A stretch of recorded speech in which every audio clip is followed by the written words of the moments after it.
And even though everybody knows the risk, they don't think about what they need to do every day to minimize their exposure, because their exposure is cumulative. They don't think about it.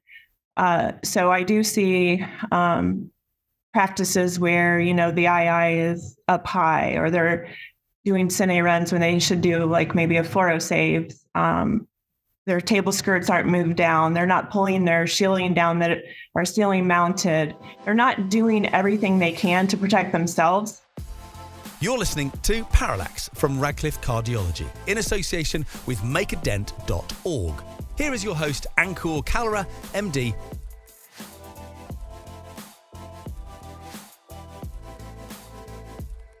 Hello, everyone. Welcome to another episode of Parallax. Thanks for tuning in on another Monday. This is a unique episode, I should say. It's a feature episode in that, normally I have cardiologists and physician, clinician, scientists on the podcast. Every now and then we've had patients on the podcast talk about their patient journeys, but for the most part, we've had cardiologists and physician scientists talk about innovation in heart and vascular science and, physician wellness. And I think keying in on the latter concept, or, the spotlight on the latter concept of physician wellness, I felt that this would be a crucial episode to record with our colleagues here, which I'll introduce both of them. So I haven't met one of them. The other one I happened to meet just this past week when she was at our hospital and teaching me about physician wellness and radiation hygiene.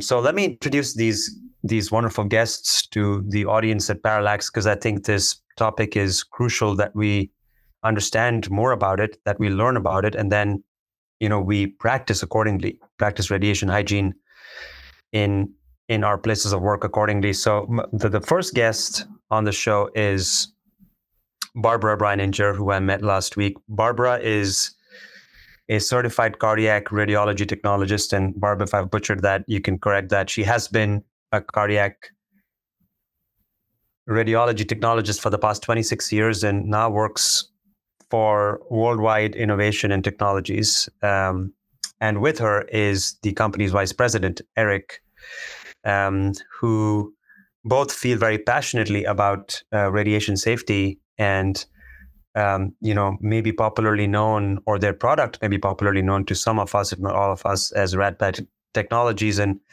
I think aside from, them talking about their product, which I think in full disclosure, this episode in no way, shape, or form has been sponsored by them. I think it's very important that we put that out there, upfront. I think the work that they're doing in spreading awareness about radiation hygiene and radiation safety is crucial. And I was impressed by Barb's passion and what she does and her message to fellow interventional cardiologists or radiologists in all the facilities that she travels across the board, and thought that this would be a crucial episode for us to record at Parallax. She gratefully agreed and brought Eric, the company's vice president, on board to have a conversation about it with us. So with that introduction, Barb and Eric, welcome on the show, and thank you so much for doing this for us at such a short notice. Yes, thank you so much for having us. I appreciate it. And I just want to spin off a little bit with what you said. This is in no way a plug for our company. It is something that our company and myself were very passionate about, getting the word out there. And having worked in the field for 26 years and worked in a facility that we were relatively safe, and then having stepped out and started to visit other labs and work in other labs as a traveling person, I started to realize how young nurses and other traveling people and fellow students were just not really aware of the risk that they were stepping into every day. And so that's how I got the invite to come work with Worldwide and share their passion to educate and push safety out there. So thanks again for having us.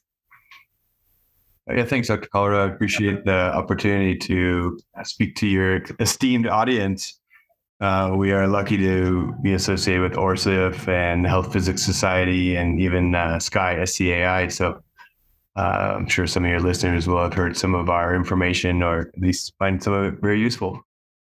Yes. So, I think either of you, Eric, perhaps I should start with you, just to give us a bit of a background as to, when this company was formed and why did, how did the focus mature to be what it is today with regard to radiation safety and, education for not only the physicians, but also allied healthcare professionals who step into a radiation-rich environment, as part of their work every day.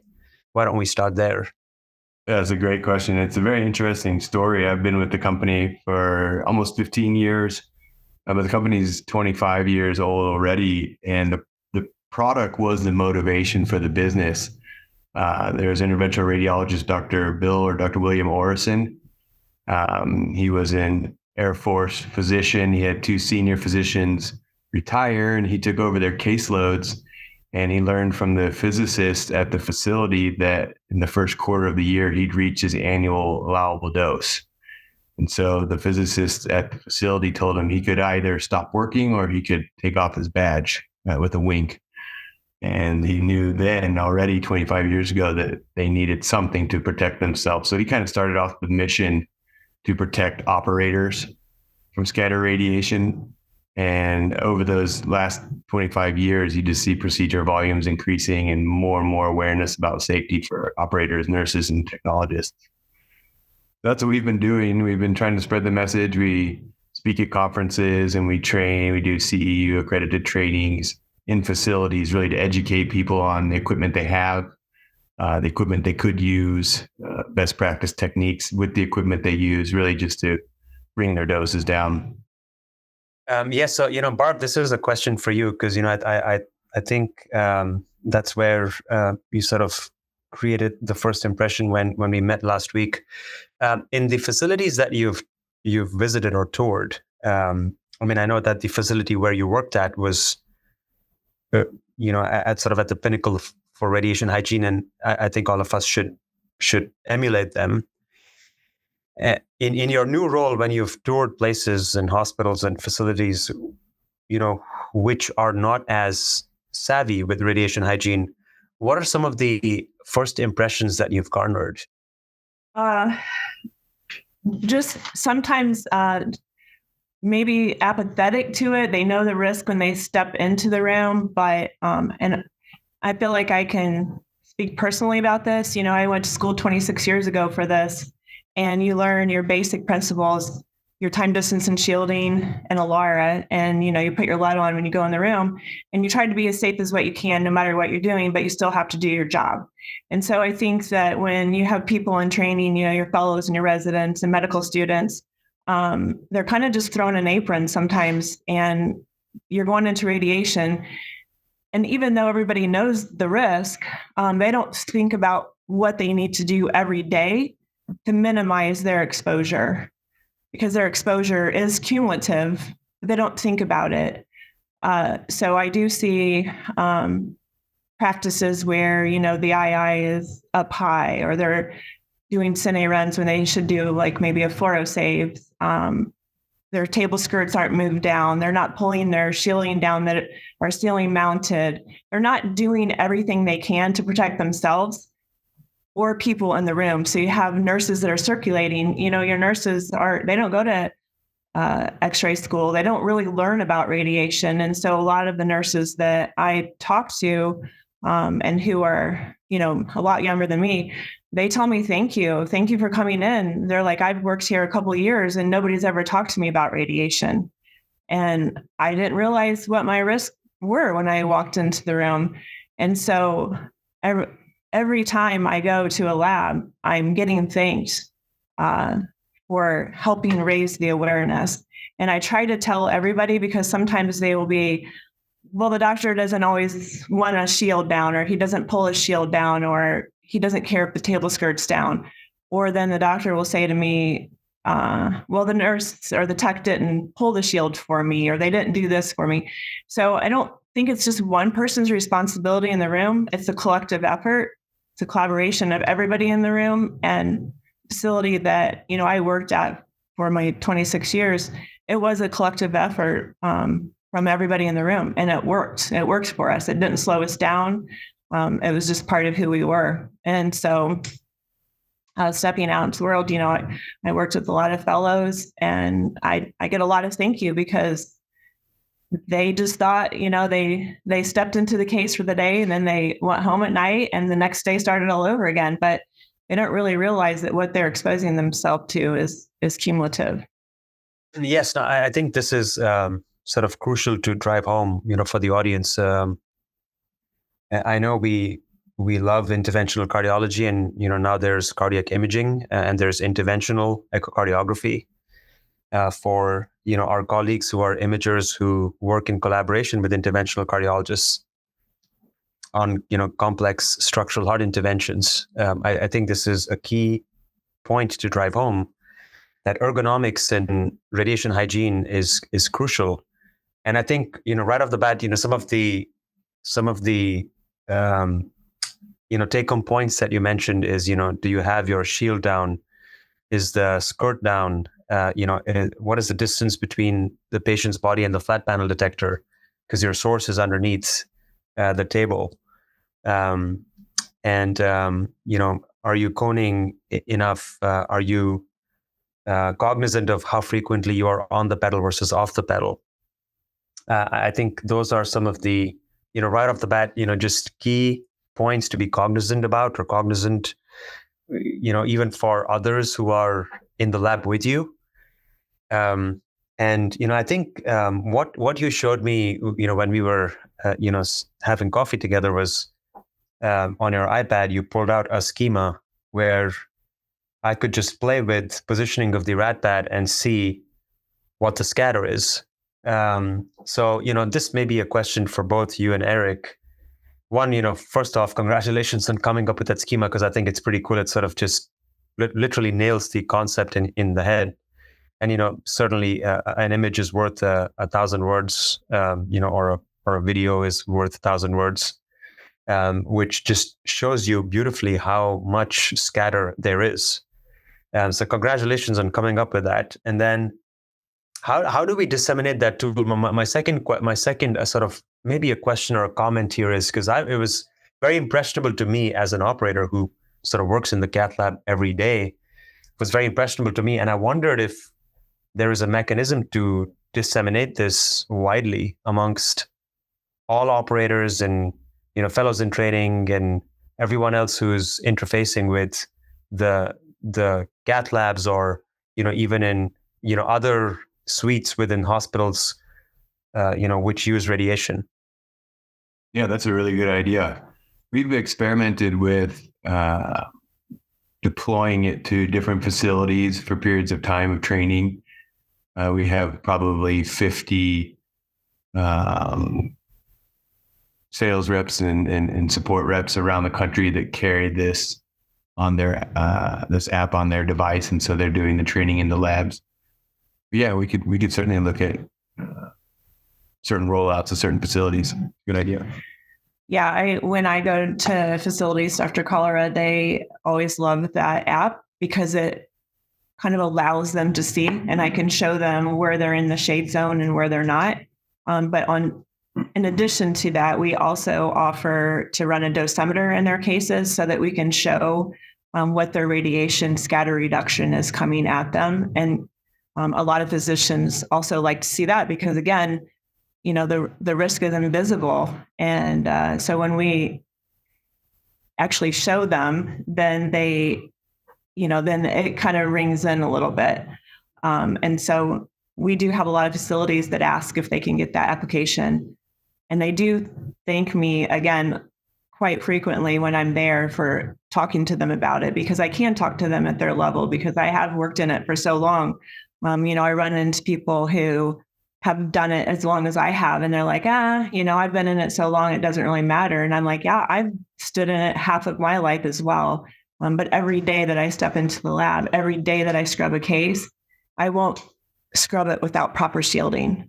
And I want to be with a clinician that is as safe as what I want to be as well, and is aware of everybody in the room. And I like to say, save your doses for when you can't. When you have a STEMI in the middle of the night, or you're coding somebody, like, save your doses for those circumstances when you can't. Yes, I think that's a good way of thinking about it. Certainly, I mean, you've mentioned, earlier when we were having a conversation that this is cumulative. So, I think for the audience who probably have taken radiation safety quizzes for credentialing, which, I'm sure is a commonplace, I think the vernacular is probably, the vernacular is probably known to some of us in that there is a deterministic effect for radiation, and then there's a stochastic effect. So, yes, there is a deterministic effect in that it's cumulative, but there could also be stochastic effect where, just any amount of radiation exposure is enough to cause, a mutation, which you will carry forward. That's a big topic people talk about, is the linear no threshold model. And is there really a safe amount? I mean, you probably deal with this on a daily basis, both of you, than I do, or at least think about it than I do. What are your thoughts on that, Eric? Thanks for bringing that up. Well, I would, not because I'm in the industry, but because I've been talking about it so long, I feel like I've seen enough physicians come down with radiation-related illnesses, nurses and techs as well, that it seems like there is no safe dose. And one of the studies I share with my teams came out of the University of Nebraska, 2016, 2017, and they were talking about immune dose related effects at doses lower than what the ICRP says are allowable. So you're allowed 50 millisieverts per year, or 5 rads.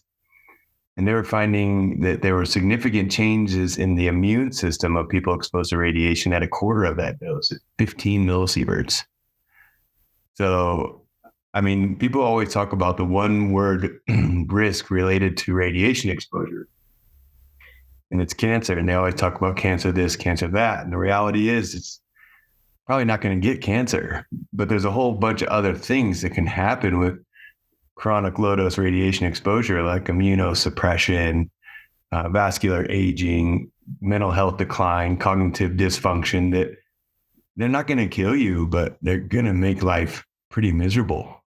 Yeah, I mean, some of those disorders that you've enumerated are not pleasant disorders. I mean, and no disorder is pleasant, but certainly, I mean, immune suppression is not good. Mental health illness is not good. Vascular aging is not good. When Barb and I were having a conversation, she was mentioning about, these are anecdotal sort of, conversations that physicians have with colleagues and, other members of the professional staff that, for example, interventionalists losing more hair on the ipsilateral side where they stand, closer to the source of the radiation, so the left leg, or, having a greater incidence of left hemisphere tumors, intracranial tumors, in comparison with the general population. I mean, these are association studies, these are observations, but, these are pretty scary. What have you learned more about, these anecdotal incidents, or, is there a more systematic approach in the literature to better define these risks for those who expose themselves to radiation on a daily basis? I think the literature there's not much new stuff coming out. It's more the correlation they're drawing, and they're understanding that inflammatory related illnesses are what disrupt human life most significantly. So inflammation affects your joints, it affects your GI, it affects your mental health. And when you're exposed to a known carcinogen, even at low doses, it causes the immune system to trigger an inflammatory response. You can have a whole host of things that kind of cascade into a chain event of issues. And it's more what you see in literature now is people kind of drawing these things together and saying, okay, so we have someone who's got a chronic inflammatory state already, and then it's exacerbated by radiation in the lab. or we have somebody who may have a propensity for mental health issues and it's exacerbated by radiation exposure to the brain. Because, every state and hospital mandates you wear a lead apron, but it leaves 25-30% of your body exposed, and your immune system and your vascular system and your brain are certainly not underneath your lead.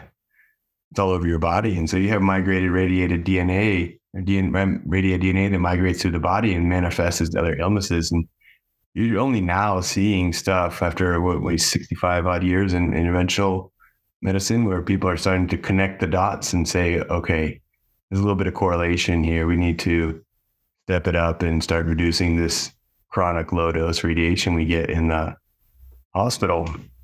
And I think the interesting part is I was speaking at the Health Physics Society for North America, and I presented what I call our chronic low dose presentation, and just talked about what radiation does to the body at the cellular level. And the president approached me afterwards and he said, "Your data is great. Your title's wrong." I said, "What's wrong with the title, sir?" He said, "Chronic low dose is what you get in the air and the water every day, living on Earth in various countries. Medical radiation is not low dose, but nobody's going to tell us that. So appreciate your message. Thanks for doing this." And it really struck me. And you start to see more and more things come out bit by bit that, okay, there's some correlation between these different things. Yeah. And just to add what Eric's saying too, it's going to affect us all differently. You can, smoke your whole life and, still live a healthy life. And then there's somebody else who maybe smokes for a year and dies of lung cancer. So, same thing with not at all. Right. Good. Yeah. Same thing with radiation. It's going to affect each person differently. And so you just have to realize you don't know what your risk is when you step into it. And I do believe there's a huge push now. When we were at the SKY conference this year, there's a huge push for radiation safety. And I know that you and I discussed this as well, as, the acuity of the procedures that we're doing and the length of the procedures has increased over the last 10, 15 years. I've seen it. I've grown with this industry.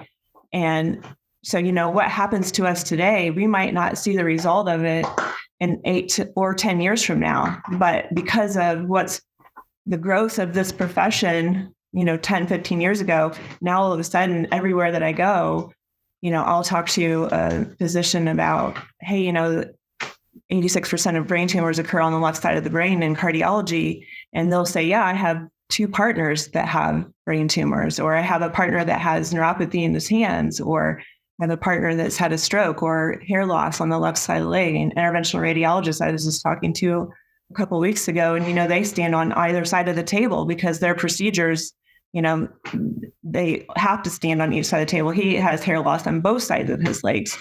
And table skirts aren't always moved when you have to switch to the other side of the table, because people don't want to take the time to move those shields. And I think that part of your case timeout should be a timeout. Are all your shields in place? Is everybody leaded? That reminds me, there's an interesting paper put out by a physician at NYU, and they experimented with a radiation safety timeout. And they incorporated lead aprons, thyroid collars. I think they had protective caps, protective disposable shields like we talked about. And they found an additional reduction of 20% of the radiation exposure by conducting this radiation timeout, just like they have a patient timeout, procedure timeout. It's pretty interesting. Yeah, no, I think, I think you've now brought to light a couple papers. One is a paper out of University of Nebraska. So if you can share those papers with us, what we'll do is we will put them in the show notes, for our audience to have access to those papers so that they can read these papers and, sort of assimilate, the knowledge, on their own accord. And then the other paper, which I wasn't familiar with, is the NYU paper. And, I think what I'm going to do is, in our lab is a great idea. Actually, I'm going to start doing a radiation safety timeout, for everyone who's in the lab, including the professional staff members and the physicians. We should conduct a separate radiation safety timeout in addition to timeout for patient specifics and the procedure that we're doing.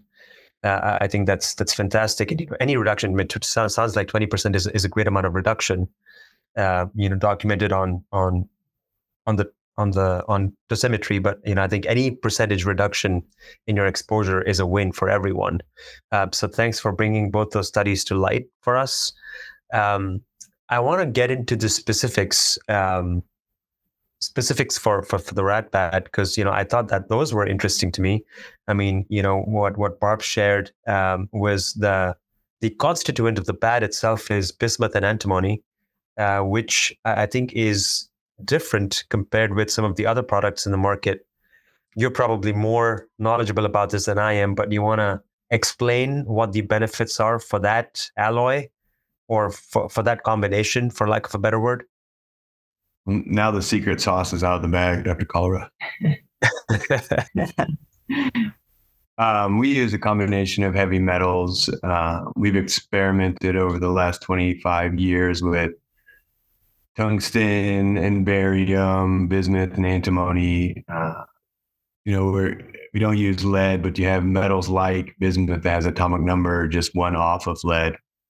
But we combine high atomic number and low atomic number metals so that together they can provide a better screen, attenuate more effectively ionizing X radiation, because it comes out of the tube in varying speeds, and I'll ignorantly say slow, medium, and fast moving photons.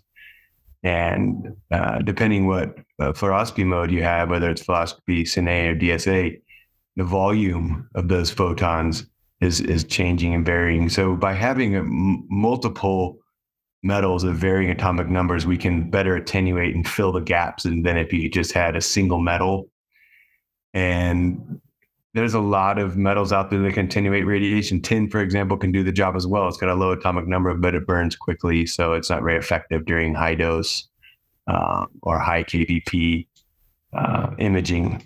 So we've settled on a certain balance recipe of antimony and bismuth, for example, so we can attenuate the most amount of radiation coming off of the patient. So we do our testing, ASTM standard testing based on lead aprons, which is direct beam testing, even though we're attenuating scatter. But this ensures that we're attenuating the most amount of scatter radiation comes off the patient and ultimately hits the operators in the head and face. And my add to that is to being clinical and stepping into this space and representing this company. I couldn't represent a company that I didn't believe in the efficacy of the product and that they stand behind it. And they do testing annually to make sure they're always the best out there. And so that we can go into a facility and we can say, we have a lot to offer you.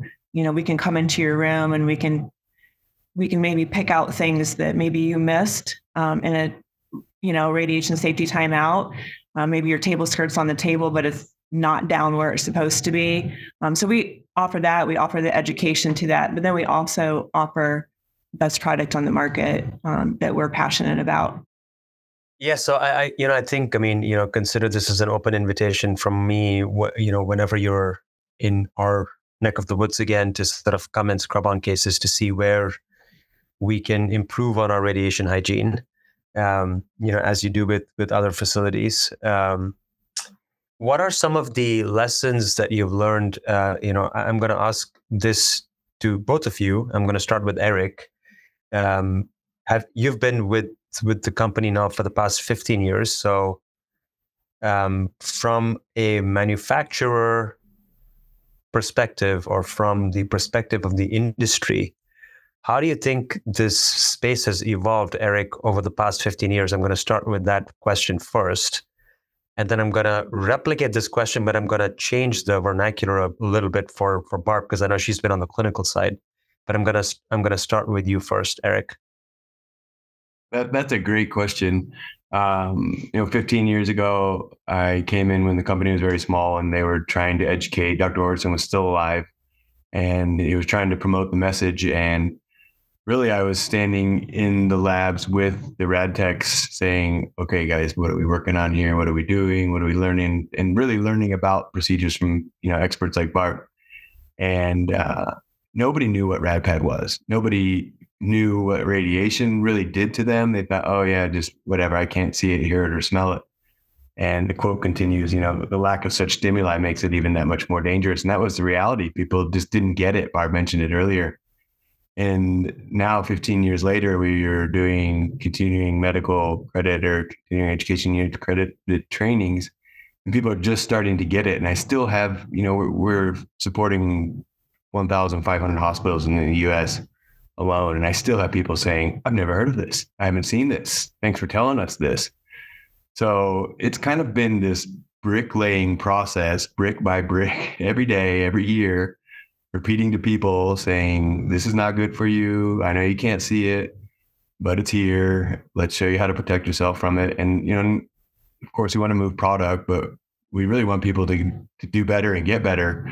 And so it's been a fun, I would say it honestly, challenging journey of educating people and speaking to audiences and speaking to lab teams and demonstrating products and measuring radiation. And we're still doing it day in and day out and trying to spread the word and educate teams in hospitals. Yes. And, I'm going to just ask you one more question here. Is there anything that you think can be done differently in how, like, for example, cath lab suites or interventional radiology suites are built compared with, well, let me sort of rephrase this. Have you seen a change have you seen a change in architectural design for some of the cath lab suites and interventional radiology suites that are built now compared with how they were built 15 years ago? And you can say, well, I mean, you don't think that that's a valid question because there's only as much you can do to sort of make the setting more radiation savvy or more radiation protective architecturally, and that's totally fine. I'm just learning from you. But have you seen any changes architecturally speaking? Really, I would say not so much.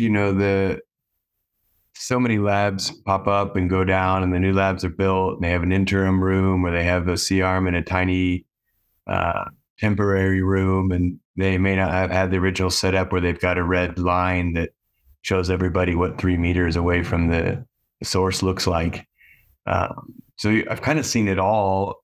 The best labs are the big labs, and they've got shields all over the place. And, like I said, lines on the floor that tell people where not to stand. And they have posters on the wall that talk about time, distance, and shielding. And I think the real change is not so much in the construction, because you can do very good things for radiation protection using the tools you have. I think the change that we've seen and that we continue to try to impact is in the attitude and awareness. And so people aren't just, kind of apathetic or, yeah, whatever, or it's not that big of a deal. So I think it's more of a mindset change than it is from a physical lab setup change. And I'm going to add to that too, just because I went through a lot of room builds. And, the systems do change. They do get better. They just say you can use lower frame rates and still acquire your dose. Thing is, though, you still need radiation to acquire that. And so no matter what, you're still going to have radiation. There are things in the room. There are other products out there on the market that you can bring together in a room to make that room safe that aren't a capital expense project for a facility. You just have to know what those things are. And then when you build a room out, you have to really think about where your source of radiation is coming from so that your traffic flow in the room is not constantly around the hot spot in the room. Where are you putting your cabinets? Where do your nurses sit? Where does your staff have to flow in that room? And so I think a lot of times, because, you're only allowed so much space, and then you're trying to put cabinets in there, and you're, trying to put all of your gases in there that you need. But I think that people really need to try to focus on how we're going to build this room out so that the flow of the room stays away from the source of radiation as much as possible. So there's things that you can do, but not a lot has really changed other than, you have new bells and whistles on the equipment that you can post-process better or do overlays and you improve the system, but then you also get extras with it.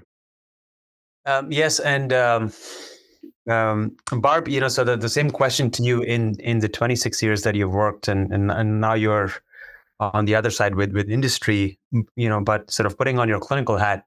How have you seen radiation hygiene, or the evolution of apathy or lack thereof, evolve in your in your years, in working clinically in the cath lab?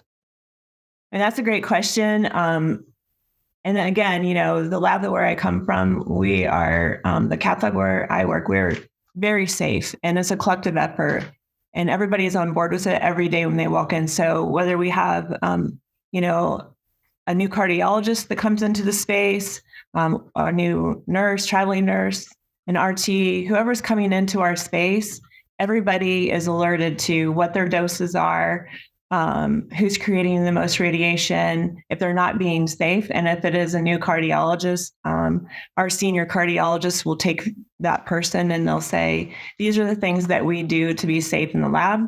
And these are the things that you need to start implementing into your practice. And so I think that was great leadership on their part. When somebody new came in, they took it upon themselves to make sure, so that it wasn't a staff member saying, hey, you're heavy on the pedal, or why are you taking 4 extra images? It's coming from a senior colleague saying, this is what we do in this lab, and this is the standard that we set. And the staff appreciates it. And so Eric and I joke a lot, because we used to have a copycat shield at the facility where I worked, and RADPAD kept trying to come in, and I was lead tech at the time. And you kind of put some things at the bottom of the list, especially when you're a high acuity lab. There's other things, other products that your doctors are wanting you to get in right away. And so Eric and I joke that it took a year and a half before I would let you come in. I said, 3 years or something. I'm like, I have you on the corner of my desk. I'll get to it. But we were dropping the copycat shields. But the doctors that I work with, they also wear like a Geiger counter, a chirper. And so it made the risk real to them. And so they always knew they were getting an excessive amount of scatter radiation. And so they would step off the pedal, they would reposition their shields. They refused to take that off. As annoying as what it is to everybody in the room, they refused to take it off because it made them aware that something is not right with their shielding. And so we were dropping double the copycat shields. And so RADPAD finally came in, and we did testing with a couple of our cardiologists, some of our radiologists. We did, head-to-head testing on live cases. And then we also did phantom testing. And we proved that we could increase the scatter absorption if we would switch to RADPAD. And so at that point, we said, hey, we're not even going to have to drop as many shields, because this one shield is going to make up for the 2 that we're dropping. And so we proved that from just a hospital cost analysis standpoint of, we're going to spend a little bit more for a better shield, but we're also going to spend less because we're not dropping as many. And so we switched, and their chirpers stopped chirping, and, when you live in, an atmosphere like that, it makes you a believer as well. And that's why I can, step out into the industry part of it, and I can speak passionately about it because I lived it, and I know, and I will never stand on this platform with this company if I can't say that we're providing the best protection, because those are my colleagues as well. And this is my livelihood as well. Yeah, no, that was fantastic. I mean, the passion is very effusive. I mean, I've seen it in person, hence the podcast here today. I have another question for both of you. I'm getting close to the final few minutes in the show here. And I'm gonna reverse and start with you first, Barb, now, and then go to Eric.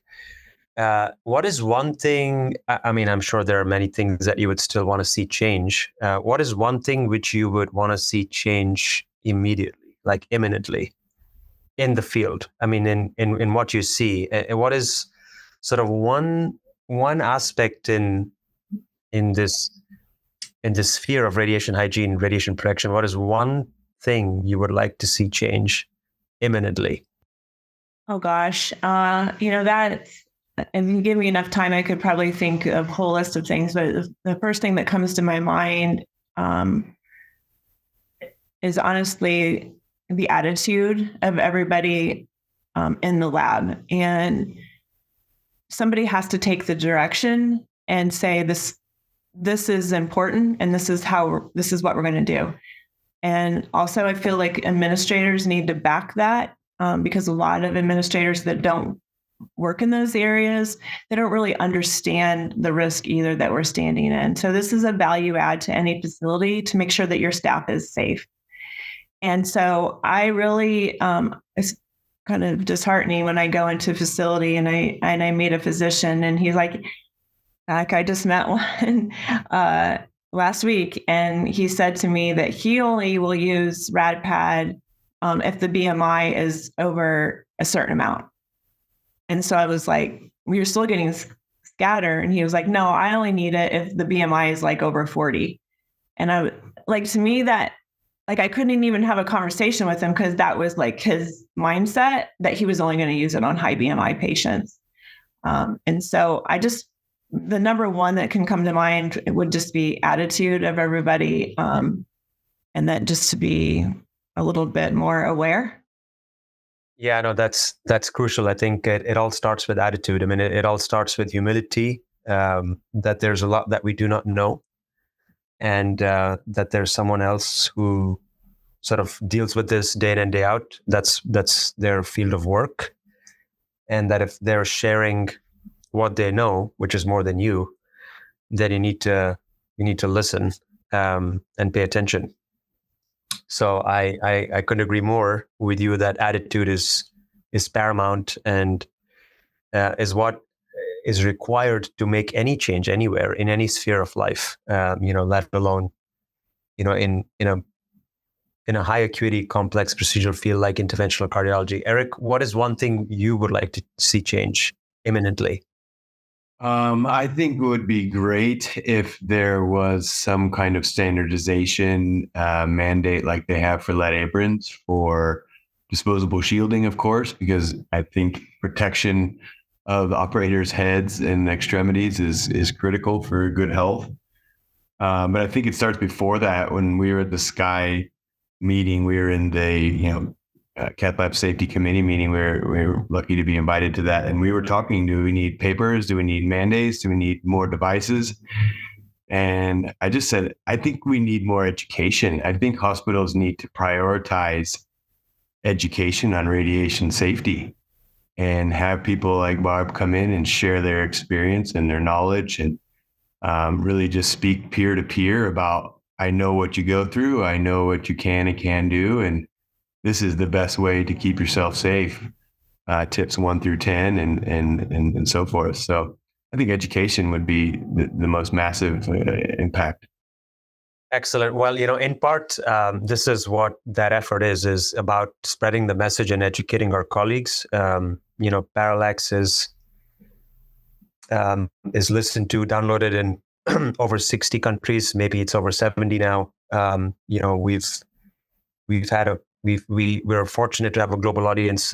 We were fortunate to have conversations like this on this platform where people can tune in to whenever they can and listen in an atmosphere which is most comforting and viable for them.